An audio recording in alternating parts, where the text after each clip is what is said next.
በትላንትናው ምሽት በመካከለኛው ምስራቅ የታየው ፍንዳታ የዓለምን የፖለቲካ ትኩረት ስቧል። አሜሪካ በኢራን መሬት ላይ ጥቃት ፈጽማለች።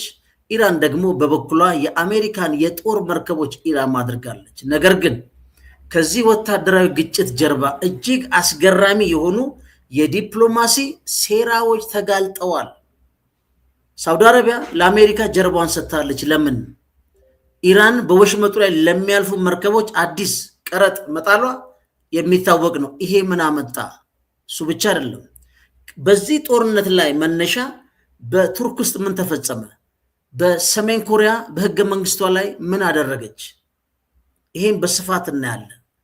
በዛ ላይ የኢነርጂ የጂኦፖለቲካል ኢነርጂ ቀውሱን እንመለከታለን። በጣም አሪፍ ፕሮግራም ነው። ከኛ ጋር ሁኑ። ፈንታሌዎች ነን። ቻናላችን ላይክ፣ ሰብስክራይብ ማድረጋችሁን አዘንጉ። ይህ መረጃ ከቱርክ አዲሱ ሚሳኤልና ከቬኔዙዌላ የኢኮኖሚ ለውጥ ጋር ተዳምሮ ሲታይ ዓለም አቀፍ የኃይል ሚዛን ወዴት እየገፋ ነው የሚለውን ጥያቄ ለመመለስ በጣም ትልቅ ግባት ይሆናል። ቬኔዙዌላ ላይ በተደጋጋሚ አይተናል ምን እየተካሄደ ነው። ኢራን ላይ አይተናል። ከኢራንና እስራኤል አሜሪካ ጦርነት በኋላ የእስራኤል ባለስልጣኖች ቀጣዩ ጉዟችን ወደ ቱርክ ነው የሚል ፕሮግራም ሰርቼላቸዋል። ግን ቱርክ በታሪኳ ለመጀመሪያ ጊዜ የረጅም ርቀት ሚሳኤል ባለቤት መሆኗን በይፋ ትላንት አረጋግጣለች። በመካከለኛው ምስራቅና በዓለም አቀፍ ደረጃ ያለውን የኃይል ሚዛን በእጅጉ የሚቀይር የሳምንቱ ታላቅ ዜና ሆኗል። ይሄ ዝም ብሎ የተፈበረከ አይደለም። አንድ ኢራን በእንደዚህ አይነት ሚሳኤሎች አሁን ያስመዘገበችው ጉዳይ አለ። ሁለተኛ እስራኤል ቀጣይ ጦርነቱን ወደ ቱርክ እያዞረች ነው። ቱርክ ግን ቀድማ ታጥቃለች። ለዚህ ነው የዶሚኖ ቀውስ ይጋባል የምንለው። ለምሳሌ አንዱ ኒኩለር ቢታጠቅ ሌሎችም እንደወረርሽኝ ይታጠቃሉ ብሎ ዓለም ይፈራው ለዛ ነው። ስለዚህ በኢስታንቡል በተካሄደው ሰሃ 2026 የመከላከያ ኤግዚቢሽን ላይ የቀረበው ይህ አዲሱ ቴክኖሎጂ ቱርክ በራሷ አቅም ወታደራዊ ልዕልና ለማረጋገጥ የጀመረችው ጉዞ ፍሬ ተደርጎ ተወስዶላታል። የዜና ዋና ነጥቦች ምንድናቸው? ምንድነው አዲስ የሚያደርገው ካላችሁ ይልድሪም ሃን ነው ስሙ። እንግዲህ አስገራሚ አቅም የዚህ ሚሳኤሉ።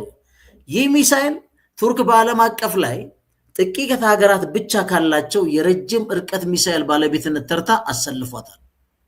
ርቀቱ እስከ 6000 ኪሎ ሜትር መጓዝ የሚችል ሲሆን ይህም በመካከለኛው ምስራቅ አልፎ አውሮፓና እስያን በቀጥታ ሊያጠቃ የሚችል ነው። አስቡት፣ እስራኤል በምን ያህል ርቀት ነው ከቱርክ ጋር ያለችው ማለት ነው። ፍጥነቱስ ከድምፅ ፍጥነት ከ9 እና በ25 እጥፍ የሚፈጥን መሆኑ ነው። ለማንኛውም የአየር መከላከያ ስርዓት ለመምታት እጅግ አስቸጋሪ ነው፣ ልክ እንደ ኢራኖቹ ማለት ነው። ስለዚህ የመጫን አቅሙ 3000 ኪሎ ግራም የሚመዝን የሚፈነዳ ቁስ ወይም ቦምብ መሸከም የሚችል ነው። ስለዚህ ሚሳኤሉ ያለው አስፈሪነት አጥፊነቱ በጣም የገዘፈ ነው። ይሄ ግን የዚህ የመካከለኛው ምስራቅ የጦርነት ቀውስ ውላጅ ነው። ቱርክ የተቀላቀለችው ልዩ ክለብ እነማንን ነው ይሄን ተሸክማ የገባችው ካላችሁ የዚህ ቴክኖሎጂን በማልማቷ ቱርክ እንደ አሜሪካ፣ ሩሲያ፣ ቻይና፣ ፈረንሳይ፣ ህንድ፣ እንግሊዝ፣ እስራኤልና ሰሜን ኮሪያ ካሉ ሀያላን ሀገራት እኩል ተሰልፋለች። ይህ ደግሞ በኔቶ ውስጥ ያላትን የድርድር አቅም ከፍ ያደርጋል። በሚቀጥለው ፕሮግራም የኤርዶጋን ወይም የቱርክ በዚህ መካከለኛው ምስራቅ ያላቸውን ስጋት በስፋት ሰሯለሁ። በቀደም እንዳያችሁት የኩርድ ሀገር የመሆን ጉዳይ የቱርክ ቀይ መስመር ነው። ኩርዶች አገር ያሆኑም ነው። የጂኦፖለቲካል አንድምታው ምንድን ነው ካልን የዚህ ዜና በመካከለኛው ምስራቅ በኢራንና አሜሪካ መካከል ውጥረት ባለበት ወቅት መውጣቱ ትልቅ ትርጉም አለው። ቱርክ ከምዕራባውያን የጦር መሳሪያ ጥገኝነት ወጥታ የራሷን የደህንነት ጥላ እየገነባች መሆኑን አመላካች ነው። አንድ ቱርክ አሁን ከድሮን ቴክኖሎጂ አልፎ ወደ ስልታዊ ሚሳኤሎች መሸጋገሯ በቀጠናው ያላትን ተሰሚነትና የመሪነት ሚናን ያጠናክራል። ስለዚህ አንድምታው በጣም በጣም ከባድ ነው። እንደውም አንዳንዶቹ ይላሉ አዲሱ የኤርዶጋን ሰይፍ ይሉታል። ስለዚህ የጦር መሳሪያዎች ቅድድሙ ምን ተጀምሯል ማለት ነው። ፈንታሌዎች ነን። ቻናላችን ላይክ ሰብስክራይብ ማድረጋችሁን አዘንጉ።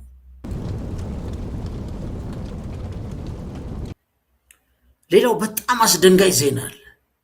ዋሽንግተን ፖስት ይፋ ያደረገው የሲአይኤን የሚስጥር ሰነድ እንዲየገለጠው በኢራንና በአሜሪካ መካከል ያለው ፍጥጫ ወደ አዲስና አስቸጋሪ ምዕራፍ መሸጋገሩን የሚያሳይ የአሜሪካ የሚዲያ ነፃነት ይገርመኛል። አንዳንዴ የብሔራዊ ጥቅም የምትሉት ጉዳይ ወይም ናሽናል ኢንትረስት የምትሉት ጉዳይ እስከምን ድረስ እንደሚሄድ አታውቁም። የተጠያቂነት አድማሱን ለማስፋት ጋዜጠኞች የሚሄዱበት ርቀት ያስቀናል። ለዚህ ነው እኛ ብዙ ጊዜ አሜሪካ ለዜጎቿና በሀገሯ ውስጥ ያለውን የዚህን የዴሞክራሲ ትሩፋት ለዓለም ብታጋባያል የምንለምነው ማለት ነው። ወደ ጉዳያችን ስንመለስ አሜሪካ በኢራን ላይ የጣለችው የባህር ኃይል እገዳ የታሰበውን ያህል ፈጣን ውጤት ላያመጣ እንደሚችል ሰነዱ ያሳያል። ለምን ነው? የነ ዶናልድ ትራምፕ ፍረስትሬሽንም የመጣው ከዚህ ነው። የኢኮኖሚ ጥንካሬና የእገዳ ውጤታማነትን ይህ ሰነድ ፍንትው አድርጎ ያሳያል። ምን ይላል መሰላችሁ? ሲአይኤ ግምገማው ኢራን የአሜሪካን የባህር ኃይል እገዳ ተቋቁማ ቢያንስ ከ3 እስከ 4 ወር መቆየት ትችላለች ይላል። አስቡት፣ ከ3 እስከ 4 ወር መቆየት ትችላለች። ምን ብለናል? የዚህ ጦርነት አሸናፊ የትኛው ኃይል ለረጅም ጊዜ የተፈጠረውን አደጋ ተቋቁሞ ይቀጥላል ነው። ኢራን ቀደም ብላ ያከማቸችው የምግብ የመድኃኒትና የነዳጅ ክምችት ለተወሰነ ጊዜ ላይ ቆያት እንደሚችል ሲአይኤ በግምገማው ደርሶበታል። አሜሪካ ፈጣን የኢኮኖሚ ውድቀት በማስከተል ቴህራንን ለድርድር ማስገደድ የነበራት እቅድ አይሰራም። አስቡት፣ እንዘጋለን ይንኮታኮታሉ ነው። መሪውን እንመታለን ይንኮታኮታሉ ነው። ኢራንን ስንንጣት ከውስጥ ያለው የዲሞክራሲ ፍላጎት ያለው ያህል አደባባይ ወጥቶ ይሄን ኢስላሚክ ሪፐብሊክ መንግስት ይገለብጣል። ዘሆል ትንታኔያቸውን የሚያሳያችሁ ከአሜሪካ የስለላ ተቋም ጋር የተናበበ መረጃ እንደሌላቸው ዶናልድ ትራምፕ እንደምታውቁት የጸረ ሽብር ግብረ ኃይሉ ልጅ ሲለቅ ምንድን ያለው 18 የስለላ ተቋማት መረጃ አምጥተን አንዱንም ሳያነቡ ከፍተኛ የእስራኤል ባለስልጣናት እኛን እያለፉ እሳቸውን ያገኙ ነበር፣ አብሮ የወሰኑት ነው ያለው። አለ ምክንያት አለ። አሁን የሲአይኤ ትንታኔ ምንድን ነው የሚለው? በቀላሉ አትንበረከክም፣ ቢያንስ 4 ወር ምንም ሳትሆን ትቆያለች ነው። በዚህ 4 ወር ውስጥ ስንገለብጠው ግን የኢራኖቹ ዋናው ኒኩለር ቦምባቸው ማን ነው? ሆርሙዝ ማ ብሎናል? የኦባማ ቺፍ ኦፍ ስታፍ የነበረው ኢማኑኤል ምን ብሎ መጣ? አሜሪካኖች የኒኩለርን ቦምብ ከኢራን እናስጥላለን ብለውን ገብተው ኢራኖች ግን ኦልተርኔቲቭ ኒኩለር ቦምብ ነበራቸው። ሆርሙዝ $200 ነዳጅ ለማድረስ ማለት ነው። የአሜሪካ ነዳጅ 200 የዓለም ገበያ ከደረሰ ዶናልድ ትራምፕ በአሜሪካ ውስጥ በሚደረግባቸው አመጽ ወይ ጦርነቱን ያቆማሉ ወይ ያልተፈለገ ቀውስ አሜሪካ ውስጥ ሊመጣ ይችላል ተብሎ የተቀመጠ ያደረ ትንታኔ ነው። እሳቸውን በቀደም ብለው ኢትስ ኦኬ እስከ 200 ድረስ እታገሳለሁ ብለዋል። እሳቸው ናቸው ይሄን በርደን ሼር የሚያደርገው ህዝብ ይታገሳል ወይ ነው። ሌላው ምንድነው? የአሜሪካ መረጃዎች እንደሚያሳዩት ኢራን ከጦርነት በፊት የነበራት ወታደራዊ አቅም በሚገርም ሁኔታ ጠብቃ ቆይታለች ይላል ሲአይኤ ነው። ይሄ የሲአይኤ ሰነድ ላይ በምርመራ ያገኙት ጋዜጠኞቹ 75% የሚሆኑ ተንቀሳቃሽ ማስወንጨፊያዎች አሁንም በስራ ላይ ናቸው። የኢራን 70% የሚሆኑ የሚሳኤል ክምችቶች አልተነካም። ጥገናና መሰረተ ልማትን በተመለከተ የሲአይኤ ቶፕ ሰክሬት ተብሎ የተገኘው መረጃ ምን እንደሚያሳየው ከጥቃቱ የተረፈ ወይም የተጎዱ ሚሳኤሎችን መጠገን መቻሏና በከርሰ ምድር ውስጥ ያሉ ማከማቻ መልሳ ማደራጀቷ የኢራንን ወታደራዊ መዋቅር በቀላሉ የማይበገር መሆኑን ሲአይኤ በሚስጥራዊ ሰነዱ ላይ አስፍሮታል። ይህ አሁን የተናገርነው ወይም ከሲአይኤ ላይ ያገኘነው መረጃ ተብሎ የቀረበው ጂኦፖለቲካዊ ትርጉም ምንድነው? በጂኦፖለቲካል አውዱ ስናየው ምን ይመስላል ነው።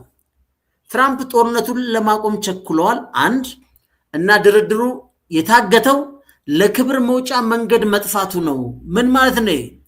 ፌስ ሴቪንግ ዲፕሎማሲ ማለት ነው።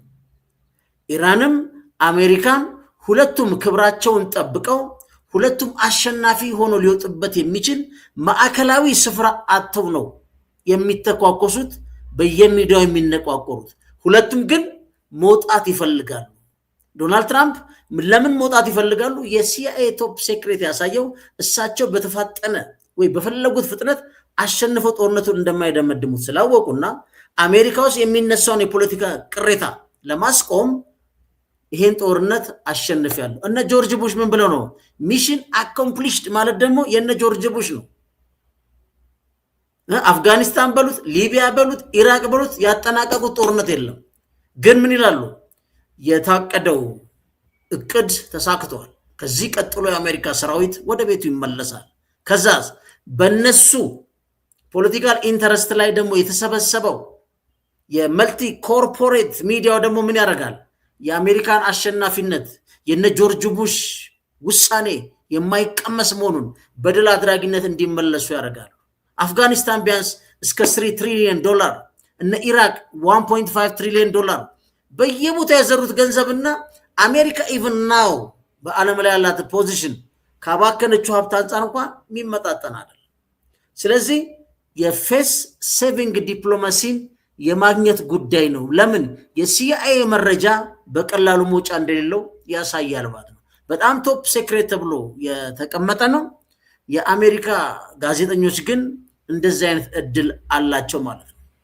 እኛ ሀገር ያው የምታውቁት ነው መቼም የባለስልጣን ቁመት ካዛባ ራሱ ብዙ ነገርን ሊያዛቡ ይችላሉ ማለት ነው። ስለዚህ ፈንታሌዎች ነን። ቻናላችን ላይክ፣ ሰብስክራይብ ማድረጋችሁን አትዘንጉ። አሁን ወደ ሰሜን ኮሪያ ደግሞ በጣም የሚገርማል፣ ወደዛ እንሄዳለን። ይሄም ሌላ ትኩሳት ነው። ሰሜን ኮሪያ ከደቡብ ኮሪያ ጋር የመዋሃድ እቅዷን ከህገ መንግስቷ ላይ ሙሉ በሙሉ ሰርዘዋለች። ለምን? አልፋም ይበልጥ ጠንካራና ጠባጫሪ ወደሆነ የፖሊሲ አቅጣጫ መሸጋገሯን ተናግራለች። እነዚህ ጉዳዮች ከየት ነው የመጡት? ለዚህ ነው እንዳለ ዓለም አቀፋዊ ቀውስ ውስጥ ነው ያለ ነው። ይህ ታሪካዊ የተባለ የህገ መንግስት ማሻሻያ ነው። አስቡት፣ በህገ መንግስት ላይ የሰፈረ ማንም ፖለቲካ ፓርቲ ሊቀይረው አይችልም። በሰሜን ኮሪያ ዩኒፊኬሽን የሚባሉን ቃሉን አንስተው ጥለውታል። ለምን ነው? የሰሜን ኮሪያ የግዛት ወሰን አንቀጽና የኒኩለር ቁጥጥርን በተመለከተ ነው። የግዛት ወሰኑ ሰሜን ኮሪያ ለመጀመሪያ ጊዜ ማለት ነው በህገ መንግስቷ ውስጥ ግልጽ የሆነ የግዛት ወሰን አካታለች። ይህ ደቡብ ኮሪያን እንደ የተለየ ወይም የጠላት ሀገር እንጂ ወደፊት እንደምትዋሃድ አገር አለመመልከቷን የሚያሳይ ነው። በቃ ድንበራችን ይሄ ነው። አንድ ህዝብ ነን፣ በሀገሮች ቢለዩንም አንድ ቀን እንዋሃዳለን ብሎ የተቀመጠው ቦርደር ፍሉድ የነበረውን አሁን አበጅተውልታል ማለት ነው። ሌላው የሀገሪቷ የኒኩለር ጦር መሳሪያዎች ቁጥጥር በቀጥታ በኪም ጆንግ ኡን ስር እንዲሆን በህግ ተደንግጓል። የመንግስት ጉዳዮች ኮሚሽን ኃላፊ በመሆናቸው ይህም በኒኩለር አጠቃቀም ላይ ያላቸውን ፍጹም ውሳኔ ሰጭነትን በእጃቸው አስገብተዋል። ይህ በነገራችን ላይ አሁን እዚህ የታየው በተለይ ኢራን ላይ ከኢንተርናሽናል ወይም ከተባበሩት መንግስታት ፈቃድ ውጭ ዩኒላተራል የሆነ በጣም ዳሜጂንግ ጦርነት ብዙዎቹን አስደንግጧል፣ ነግበን ያስብሏል። ይሄ ሰውዬ ኢራን ውስጥ ወታደራዊ ኃይሉ እንዴት ኢንፍሊትሬት እንደተደረገ፣ የፖለቲካ ኃይሉ እንዴት ኢንፍሊትሬት እንደተደረገ፣ እንዴት በሞሳድ የተገዙ የኢራን የስለላ ኃይሎች ኢራን እንዴት ዋጋ እንዳስከፈሉ አይታቸዋል። ቻይናም አሁን የወሰደችውን አሳያቸዋል እርምጃ። ይህም ሰው ወስዶ ቁጭ ያደረገው ራሱ ጋር ኒኩለሩን በተመለከተ የሚያገባኝ እኔ ነው አለ። ስለዚህ ሰላማዊ ውህደት የሚለውን ጽንሰ ሐሳብ ከህገ መንግስት መወገዱ ለምንድን ነው? ደቡብ ኮሪያ ሙሉ ለሙሉ የነ አሜሪካ ወይም የምዕራቡ ዓለም ኃይል ነች እንጂ የሰሜን ኮሪያ ወንድም አጋር አይደለችም የሚል መደምደም ላይ ደርሰው ነው። ስለዚህ ሀገሪቷ ለበርካታ 10 ዓመታት ስትከተል የነበረውን የውጭ ፖሊሲ መሰረታዊ መርህን በአደባባይ ንደዋለች ማለት ነው። ስለዚህ የኒኩለር ባለቤት ህጋዊነትን በተመለከተ ትልቅ እርምጃን የተራመደች አስፈሪ ሀገሪቷ የኒኩለር ጦር መሳሪያ ባለቤት መሆኗን በህገ መንግስቷ ማካተቷ አንድ ዓለም አቀፍ ማህበረሰቡ የኒኩለር መርሃ ግብርን እንድታቆም የሚያደርገውን ድርድር ውድቅ የሚያደርግ ነው። ለምን? ከኢራን የተማሩት ኒኩለር ካለ ኒኩለር ቦምብ ታጣቂ ከሆንክ ማንም ቤትን አንኳኳም፣ ማንም ዘሎ አይገባም። ኢራን ላይ ተፈጸመው የኒኩለር ቦምብ ቀድማ ሰርታ ቢሆን ኖሮ ይሄ አይሆንም። ከቸገራችሁ ሁሉ ምን ብሏል የሰውዬ? እኔ አግዛቸዋለሁ ብሏል። አስቡት፣ አንድ ቦታ የሚደረግ የፖለቲካ ግጭት የዓለምን አጠቃላይ ፖለቲካ ላንድስኬፑን እንዴት እንደሚቀይሩ በዚህ መረዳት ትችላላችሁ። ስለዚህ ባለቤትነን አንደራደርም። በህገ መንግስት ለምንሰፈር ህገ መንግስት ላይ የተቀመጠ ጉዳይ የህዝብ ውሳኔ ይፈልጋል ወይ መሪው ፖለቲካ ፓርቲው ሊነቁ አይችለው። ስለዚህ የዚህ የጂኦ ፖለቲካል አንድምታውስ ምን ማለት ነው? ምን አይነት ትርጉም ይሰጣል የሚለው ነው ማየት ጥሩ ነው። አንደኛ በኮሪያ ልሳነ ምድር ላይ ያለው ውጥረት ወደ አዲስ ምዕራፍ ያሸጋግረዋል። ደቡብ ኮሪያ እንደ ዋና ጠላት መፈረጅና ዲፕሎማሲያዊ መንገዶችን መዝጋት በቀጠናው ወታደራዊ ግጭት የመፍጠር ዕድል በእጅጉ ይጨምራል። በተለይ አሁን ባለው የዓለም ሚዛን ለውጥና የሰሜን ኮሪያ ከሩሲያ ጋር እየፈጠረች ያለችው ወታደራዊ ትብብር ይህ ህገ መንግስት ማሻሻያ ለምዕራባውያን ትልቅ ምልክት ነው። በነገራችን ላይ በቀደም አንድ የሰሜን ኮሪያ ወታደሮች ከሩሲያ ጋር ሆነው ዩክሬን ጋር ጦርነት ላይ ተሳትፈዋል። ሲከበቡና በዩክሬን ወታደሮች ሊይዟቸው ሲሞክሩ ሁሉም ራሳቸውን እያጠፉ ነው የሞቱት። እነዛን ሰሜን ኮሪያ በክብር ብሔራዊ ጀግና አድርጋ ሸልማለች፣ ሟቾቹም ማለት ነው። እዛ ድረስ ዋጋ ኮሚትመንት እየተወሰደ ያለ ፖለቲካ ነው ያለው። ስለዚህ ይህ መረጃ ለዜና ዘገባው ራሱ ዛሬ በዚህ ሳምንት ላይ ትልቅ አጀንዳ፣ በተለይ የኪም ጆንግ ኡንና የኒኩለር ሚሳይሎችን ባለቤትነት በህገ መንግስት በእጃቸው የማስገባቱ ጉዳይ ዓለምን ጉድ አስብሏል። ስለዚህ የሰሜን ኮሪያ አዲሱ የጦርነት አዋጅ ብሎታል ሌሎቹ ሚዲያ። በሌላ ይሄን ደግሞ ሂደት በሌላ ፐርስፔክቲቭ የሚመለከቱ አሉ ማለት ነው። እና በጣም አስገራሚ ዴቨሎፕመንቶች ናቸው እነዚህ። ፈንታሌዎች ነን። ቻናላችን ላይክ፣ ሰብስክራይብ ማድረጋችሁን አዘንጉ። ይሄ ደግሞ በጣም የሚገርም ነው። እኔ በዶናልድ ትራምፕ እና በኢራን ባለስልጣናት መካከል ያለው የማይንድ ጌም ጨዋታቸው በጣም የሚያስቅ ነው። አሁን እኚህ ሰውዬ የኢራን ፓርላማ አፈ ጉባኤ ናቸው፣ መሐመድ በቂር ካሊባፍ የሚባሉት ሰውዬ ማለት ነው። ይሄ በኤክስ ገጻቸው ላይ ነው ያሰፈሩት። በ2026 ግጭት ወቅት የኢራን ባለስልጣናት እንግዲህ እየተጠቀሙበት ያለውን ይሄ እንግዲህ በቃ ምላጭ አዘል በሉት ተሳላቂ አነጋገር ዘይቤ የሚያንጸባርቅ ነው። ፕሬዚደንቱ በጣም በግጥም በተረቶች ነው የሚጽፉት። የኚህ ሰውዬ ደግሞ በጣም የሚያስቅ ነው። አሁን ባቂርም እንደሚሉት የምዕራባውያንና የእስራኤልን ስትራቴጂካዊ ትርክቶችን በተመለከተ ነው። አሁን ይሄን ከኢንተርኔት የቃላት አጠቃቀምና ጨዋታ ጋር አያይዞ የተናገሩት ነገር በጣም አዝናንቶኛል። ማለት ትንሽ ፈታም ትላላችሁ፣ ግን በጣም የሚገርም አይነት ውስጠ ወይራ ነገር ነው የሚናገሩት። ኦፕሬሽን ትረስት ሚ የሚል እያያችሁ እዛ ላይ ይህ እንግዲህ በኢንተርኔት ተጠቃሚዎች ማስረጃ የሌለው ወይም በባዶ ንግግር ላይ ብቻ የተመሰረተ መረጃን ለማሾፍ የሚጠቀሙበት ውስጠ ወይራ ወይም ሚም የሆነ አገላለጽ ነው። ይህንን በመጥቀስ በቅርቡ ከአሜሪካ ወይም ከእስራኤል የቀረቡ የደህንነት መረጃዎች ወይም ወታደራዊ ድሎች መሰረት የሌላቸው ፕሮፓጋንዳዎች ናቸው ሲሉ ነው ያጣጣሉት። በዚያ ያበቁ። ኦፕሬሽን ምን አሉ? ፎክሲዮስ አሉ። ይሄ በጣም የሚገርም ነው። ኮይን ያደረጉት አንደኛ እዚህ ጋር የታችሁ ከሆነ ፎክስ እንደሚሉት ሐሰተኛ ነው።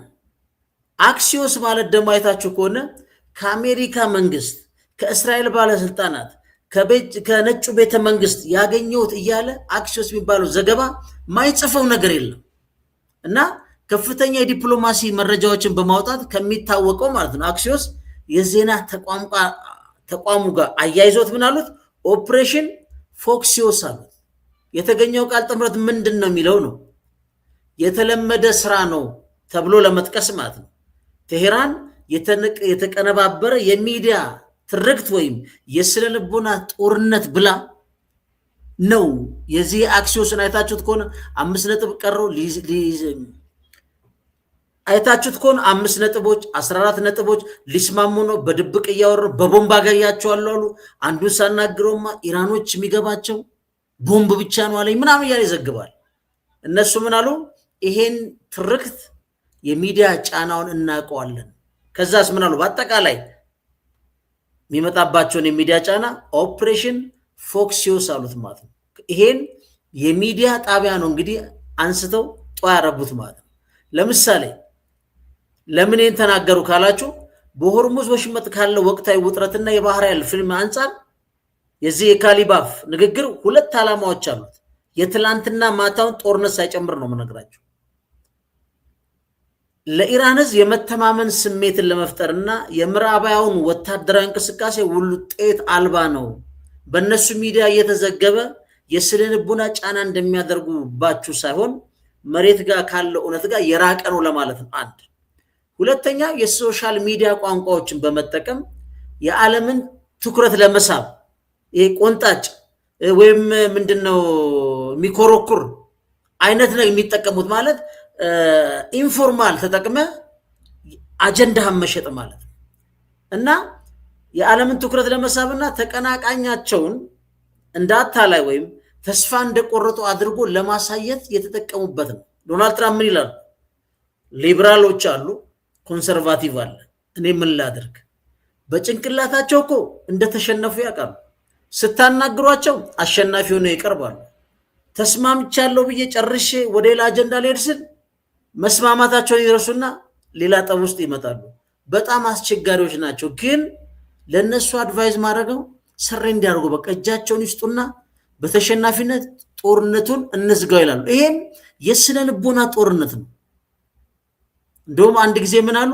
የተከፋፈሉ ስለሆኑ ተስማምተው አንድ ወረቀት ይዘውልኝ እንዲመጡ ጊዜ ሰጠዋቸው። ዴድላይን አለው ነው ዴድላይን አያስፈልግም፣ ልዩነታቸው ሰፊ ስለሆነ ተስማምተው ይምጡ ብዬ ላኳቸው አሉ ዶናልድ ትራምፕ። ስለዚህ እነዚህም ልክ በሳቸው መንገድ ነው የመጡት። ስለዚህ ወደ ተለመደው አሰራር ተመልሰናል ያሉት አፈ ጉባኤው። ምንም እንኳን ውጥረቱ ከፍተኛ ቢሆንም የኢራን አመራሮች አሁን ያለውን ዛቻና የሚዲያ መረጃ ፍሰት ቀደም ብሎ የሚያውቁትና ሊቆጣጠሩት የሚችል መደበኛ ሂደት ነው፣ የተለመደ ትርክት ነው። በሚዲያ ጫና መሬት ላይ ያለውን እውነት አትቀይሩትም ብለው ነው እንጂ ሰው እየተናገሩት። አባባላቸው በጣም ፖለቲካ ከኚህ ሰውዬው የምትረዱት ፖለቲካ በጥሬው ብቻ የሚሸጥ አይደለም። ታዋዘዋለህ፣ በቀላሉ እንዴት ተደራሽ ሊሆን ትችላል። ለምሳሌ አሁን ቲክቶክን ውሰዱ።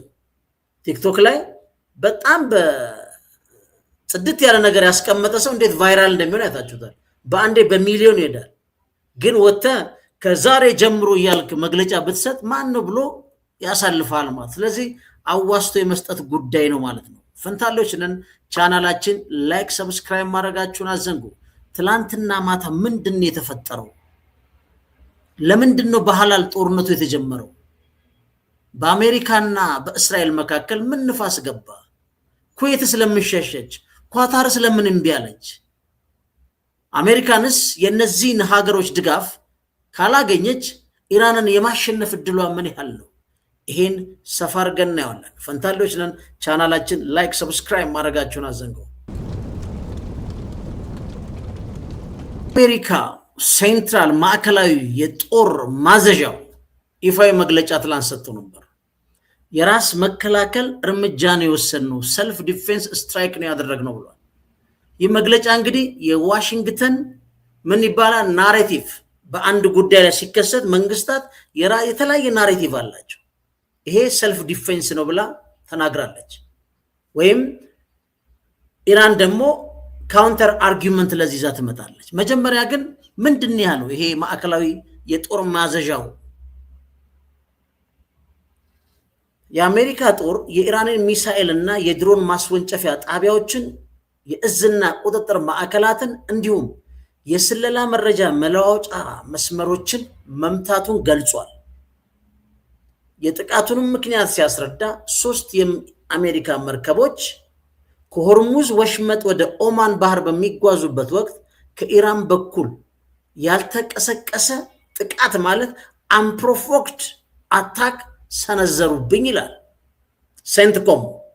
አንድም የአሜሪካ ንብረት ግን አልተመታም በማለት የኢራንን የአሸናፊነት መግለጫ አስተባብሏል። አሜሪካ ግጭቱ እንዲባባስ እንደማትፈልግ ነገር ግን ኃይሎቿን ለመከላከል ዝግጁ ናት የሚል ተናግሯል። ይህ ምን ማለት ነው? አሁን አንድ ሪፖርት ስትሰሙ የሚኖራችሁ ፐርስፔክቲቭ ምንድን ነው? የትርክቱ ወይም የዋር ኦፍ ናሬቲቭ ምንድን ነው? ለምሳሌ ኢራን አሜሪካ የነዳጅ መርከቤን ቀድማ መታለች ስትል፣ አሜሪካ ደግሞ ያልተቀሰቀሰ ጥቃት ተሰነዘረብኝ ትላለች። ይህ በመረጃ መስክ የሚደረገውን ፊልማ ጦርነቱ ምን ያህል ውስብስብ እንደሆነ ያሳያል። እውነቱን የሚነግራችሁ የለም። ኢራን መርከቤ ተመታ ስትል እኔ አንፕሮቮክድ የሆነ አታክን የደረሰብኝ ብላለች አሜሪካ። ሌላስ ይሄ ሴንትኮሙ ጥቃቱ ዓለም አቀፍ ባህር መስመር ጠብቄን የተጓዝኩት ይላል። ኢራንስ በኢራን መሬት ላይ የተፈጸመ ጥቃት ግን የግዛትን ሉዓላዊነት የሚጋፋ በመሆኑ የኢራን ምላሽ ደግሞ ምንድነው? ሉዓላዊነትን ደፍሯል። አስቡት፣ የሚዲያው ናሬሽንና ትርክቱ ማለት ነው። ሌላው ምንድነው? የኢራን ትንንሽ ጀልባዎችና ድሮኖች በዘመናዊ የአሜሪካ መከላከያ ስርዓት ላይ ያላቸውን ተጽዕኖ ደግሞ ታነጻጽራላችሁ። ዲስትሮየር የሚባሉ ናቸው እነዛ አውዳሚ መርከቦች ማለት ናቸው። እነዛን በትንንሽ እነሱ እንደሚላቸው የወባ ትንኝ ነው የሚሏቸው። በነዛ ትንኝ ቦቶች ጀልባዎች ያን የሚያህል ግዙፍ ሶፊስቲኬትድ የሆነ አውዳሚ የመርከብ ስርዓት እንዴት ተቋቋሙት? እንዴት እንዲሸሹ አደረጓቸው? የሚለውን ይሄን ነው ለያይታችሁ ካላያችሁት የኒውስ ሪፖርቲንግ በጣም በጣም ከባድ ነው። በነገራችን ላይ እዚህ ላይ ቀጥሎ የሚመጣው ምንድን ነው? እንዳለ በጥሬው ኒውሱ እንዳልሰጣችሁ ፈልጌ ነው። በጣም እጅግ ውስብስብና በዲፕሎማሲው ሽኩቻ የተሞላ መሆኑን ደግሞ እዚህ ጋር ላሳያችሁ። አሜሪካ የመጣችው የገልፉን ሀገሮች ኢንተረስት ምንድን ነው? አደጋ ላይ ወድቋል። ለምን? ኢራን የኒኩለር ቦምብ ስለታጠቀች፣ ቢያንስ 60% የበለጸገ ዩራኒየም ስላላት ይሄን ለማስፈታት ነው። የወዳጆቼን ምን ኢንተረስት ይጎዳል፣ በተለይ ደግሞ የእስራኤልን ኢንተረስት ይጎዳል ብላ ነው የመጣችው። የአረቡ አገሮችን መጀመሪያ የአሜሪካና የእስራኤልን ጦርነት ሳይነግሯቸው በመሳተፍ ቅሬታ ቢኖራቸው፣ አደጋው ግን ሲደርስባቸው ከአሜሪካ ጋር ተደራቢዋ እስራኤል አለች፣ ከነሱ ጎን ለመቆም ሞክረዋል።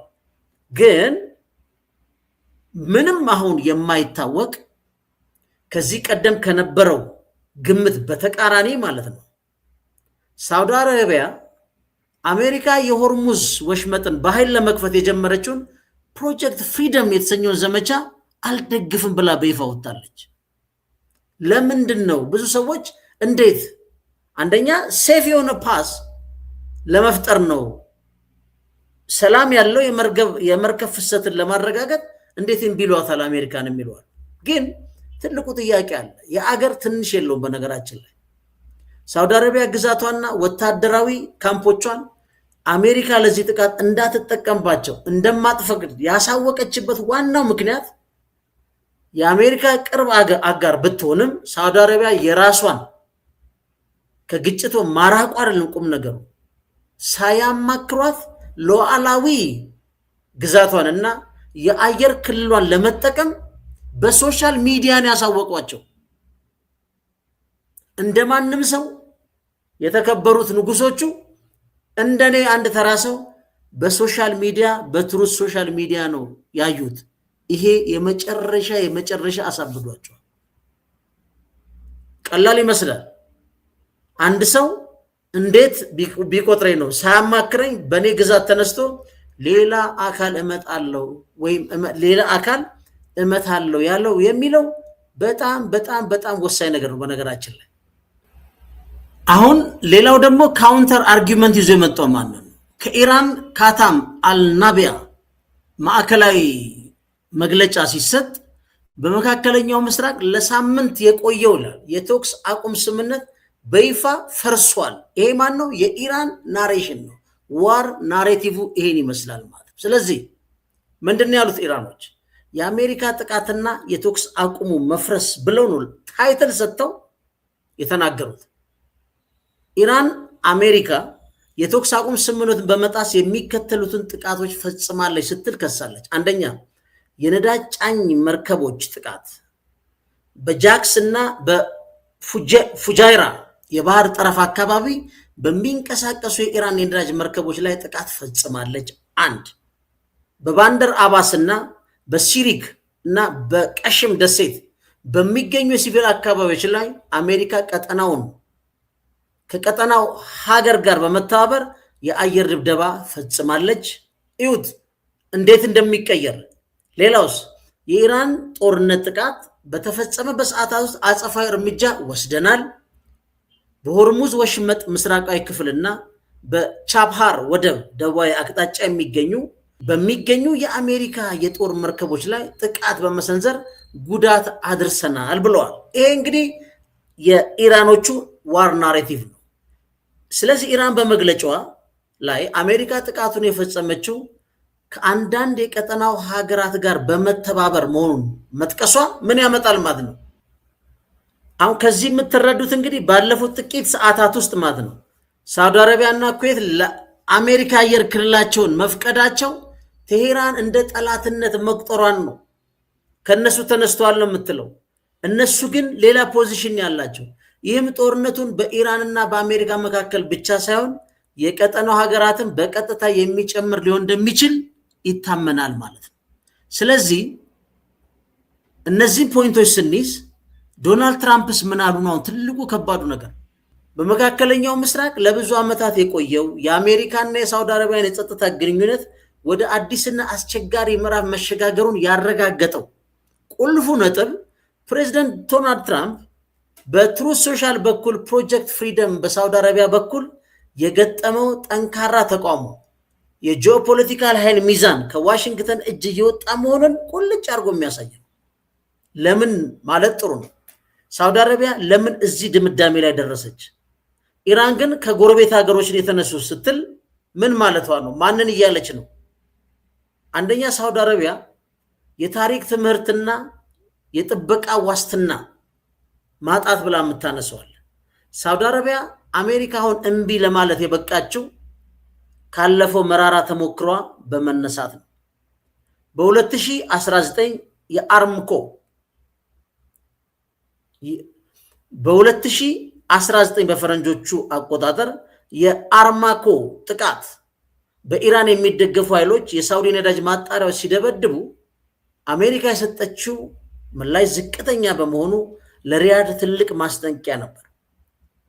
በ2025ም የ12 ቀን ጦርነት በሰኔ 2025 በነበረው ጦርነት ሳውዲ አረቢያ የኢራንን ሚሳኤሎች ሲዘንቡባት አሜሪካ ያሳየችው ዳተኝነት አሜሪካ ለራሷ ጥቅም እንጂ ለኛ ደህንነት አትቆምም የሚል ድምዳሜ ከሳውዲ ንጉሳዊ ኤሊቶች በስፋት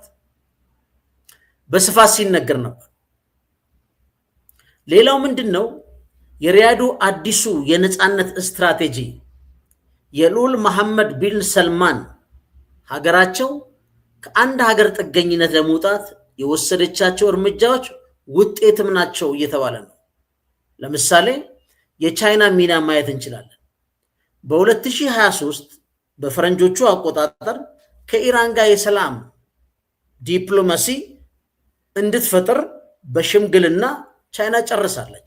ኢራንና ሳውዲ አረቢያ ሰላም አወርደዋል። ወታደራዊ አማራጮችም ከአሜሪካ ጥገኝነት ሸሸት ብላለች። ከአሜሪካ የጦር መሳሪያ በተጨማሪ የቱርክ ድሮኖችን የፓኪስታን ድጋፍ መጠቀም ጀምራለች። ሌላው ግን ትልቁ ስዕል ነው፣ የኢኮኖሚ ሽግግር። በቪዥን 2030 የሳውዲ አረቢያ እቅድ ከነዳጅ ባለፈ ሌሎች ገቢዎችን መፈለግ እና ከዶላር ወጪ ባሉ ንግድ ስምምነቶች ላይ መሳተፍ ነው። በነገራችን ላይ ዶላር ታስታውሳላችሁ ከ30 ድፍድፍ በርሚል ከ$30 በታች ወርዶ ግራ ግብት ብሏቸው ነበር። በዛ ጊዜ $99 ቢሊዮን ማይታመን ገንዘብ ነው ዴፊሲት ውስጥ ገብታ ነበር ሳውዲ አረቢያ። በዛ ጊዜ ወሰኑት ምንድነው በአንድ የነዳጅ ኢኮኖሚ ላይ ከምንወሰን እንደ ፋይናንሻል ሲቲዎች ለምሳሌ ሆንግ ኮንግ፣ ዱባይ፣ እንደ ኒውዮርክ እና ትልልቅ መዝናኛዎች በማድረግ ይሄን ነዳጅ የመቀየር ውሳኔ ያኔ ነው ወሰኑት። ይሄ ደግሞ ሰልማን ምንድነው ያደረገው መሐመድ ቢን ሰልማን የ2030 ቪዥን ይዞ አብደላ የሚባል ሲቲ በ$500 ቢሊዮን እየሰሩ ነው ያሉት። ይሄን የሽግግር ሂደት በተመለከተ ሳውዲ አረቢያ ለአንድ ሀገር ብቻ ወገንተኛ ሆና የምትወጣው ሳይሆን አንድ ከጎረቤቶቿ ጋር ሰላምን በመፍጠርና የሴኩሪቲ ደግሞ አማራጮችን ከብዙ ሀገራት ጋር ለማብዛት ካላት እቅድ ነው። ስለዚህ ፕሮጀክት ፍሪደም በሳውዲ አረቢያ ውስጥ ተቀብሯል ተብሎ መውሰድ ይቻላል። ትራምፕ ኦፕሬሽኑን ከሳውዲ ጋር ሳይመክሩ ማወጃቸው የሉዓላዊነት ጥያቄ አስነስቷል። ለዚህ ነው ኢራን ከኩዌትና ከሳውዲን አየር ክልል ተጠቅመዋል የሚል ስጋት ሊኖራት የሚችለው። ሳውዲ አረቢያ የአየር ክልሏን የፕሪንስ ሱልጣን አየር ኃይል ጣቢያን ከልክላለች። አሜሪካ በኢራን ላይ የምታደርገውን ወታደራዊ እንቅስቃሴ ሽባ ያደርገዋል። በሆርሙዝ ወሽመጥ የሚያልፉ መርከቦች ላይ የአየር ጥቃት እንዲቀሩ ያደርጋል ማለት ነው። ስለዚህ ከዚህ የምንረዳው ምንድነው የሀገር ትንሽ የለው ሳያሳውቁ ፕሮጀክት ፍሪደም ብለው መጀመሪያም ጦርነቱን ሲጀምሩ ከእስራኤል ጋር ተማክረው ስለዚህ እነዚህ ሀገሮች ኖ ከሁሉ በላይ ግን በጦርነቱ አሜሪካ ዋስትና ለመሆኗን ግን አረጋግጠዋል። ፋክቱ እሱ ነው። በፊት ለፊት የማይመጡት ፋክት እውነቱ ይሄ ነው ማለት ነው። አሁን ብዙ ሰዎች ምንድነው እያሉ ያሉት በመካከለኛው ምስራቅ ያለው የአሜሪካ ወታደራዊና ዲፕሎማሲያዊ ተሰሚነት ክፉኛ የሚፈታተን ታሪካዊ ክስተት ነው የሚሉት። አሁን ሀፕን ያደረገው ፕሬዚደንት ትራምፕ ፕሮጀክት ፍሪደም የተሰኘውን ወታደራዊ ዘመቻ ያለ ቅድሚያ ምክክር ማወጃቸው ለዓመታት የቆየውን የአረቡ ሀገራትና የአሜሪካንን ጥምረት አደጋ ላይ ጥሎታል። ይሄ ቁልፍ ፖይንት ነው። በነገራችን ላይ የሰው ሉዓላዊ ሀገር እንደ ራስ ድንበር አድርገህ ወስደህ ፕሮጀክት ቀርጸህ በዛ አየር ስትመላለስ አትሊስት ሰው እኮ ኮል ያደርጋል። እንደኔ አንድ ተራ ጋዜጠኛ ለዛውም ንጉስ፣ የሳውዲ አረቢያ ንጉስ አልጋ ወራሽ በሶሻል ሚዲያ በሶሻል ትሩዝ ፔጅ ላይ ሳይው ይደነግጣሉ። እንዴት ቆጥሮ ነው የሰው ይላል። ይሄ ተፈጥሯዊ ነው በነገራችን ላይ። ለዚህ ነው ሳውዲ አረቢያ የአሜሪካንን ጦር በፕሪንስ ሱልጣን አየር ኃይል ጣቢያ ላይ ተጠቅሞ በረራ እንዳያደርግና የአየር ክልሏ እንዳይጠቀም መከልከሏ ምንድነው? ኦፕሬሽኑ የቀብር ስነ ስርዓቱ ተፈጽሟል። በሆርሙዝ ወሽመጥ የሚያልፍ መርከቦች ከአየር ጥቃት የሚከላከልላቸው የአየር ኃይል ድጋፍ በመቋረጡ መርከቦቹ ለኢራን ሚሳኤሎችና ድሮኖች በቀላሉ ምን ይሆናሉ? ተጋላጭ ይሆናሉ ማለት ነው። ሳውዲ አረቢያን ጨምሮ የቀጠናው ሀገራት በጣም የተቆጡት በነገራችን ላይ ቅድም ያልኳቸው ትራምፕ እንዲህ ያለ ግዙፍ ወታደራዊ ዘመቻ ለሀገራቱ መሪዎች በስልክ መንገር ይልቅ በማህበራዊ ሚዲያ ላይ ቀድሞ በመለጠፋቸው ያሉ ሀገራት ጥያቄ በማንሳት አሜሪካ ያለኛ ፍቃድ በቤታችን ውስጥ ጦርነት ልታውጅ አትችልም የሚል ጠንካራ መልእክትን ያስተላልፉ። ይሄ የማይገመት ግን የሆነ እውነት ነው። ኳታርና ኦማን በጉዳዩ ላይ ቀድሞም ብለዋል። አለመመካከራቸው አሜሪካ በቀጠናው ላይ ያላትን የታማኝነት አጋርነት ስም ያጎድፋል። በተለይ ኳታር ግዙፉን አየር ኃይል ጣቢያ የምታስተናግድ በመሆኗ በእሷ ላይ የተፈጠረው መገለል ኦፕሬሽኑ ሙሉ ለሙሉ እንዲቆም አድርጎታል። ስለዚህ ኦፕሬሽን ፍሪደም ተቀብሯል። በኳታር፣ በኦማን፣ በሳውዲ አረቢያ፣ በኩዌት ሁሉም የአየር ክልላቸውን ለአሜሪካ ጦር ኃይል ከልክለዋል። ይሄ ነው ዲፕሎማሲ፣ ጥበብ ነው፣ እውቀት ነው የሚባለው። ግን ይሄ ጦርነት ከ18 የአሜሪካ የስለላ ተቋሞች ጋር አለመመካከር ትክክለኛና ተገቢነት ያላቸውን የአሜሪካ ፖለቲካ ኤሊቶችን አለመጠቀም ባለሀብቶችን ከፍተኛ የዲፕሎማሲ ተደራዳሪ አካል አድርጎ የመላክ ውጤት ነው ይሄ። ስናጠቃልለው እንግዲህ አሜሪካ በኩዌትና በሳውዲ ያሉ ግዙፍ የጦር ሰፈሮችን መጠቀም ካልቻለች ወታደራዊ